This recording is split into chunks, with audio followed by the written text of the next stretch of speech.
back to the channel. Today I'm going to get this quick video here, right here. Just got this Eufy camera. This stopped working about 2-3 weeks ago.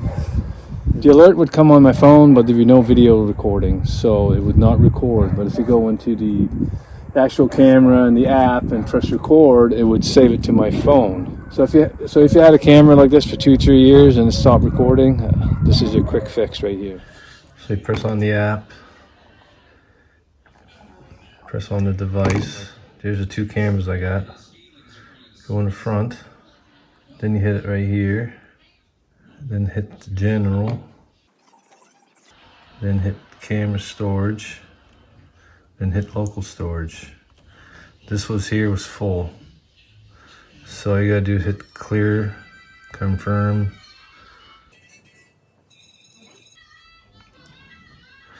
Boom, gone. Then your camera will start working again.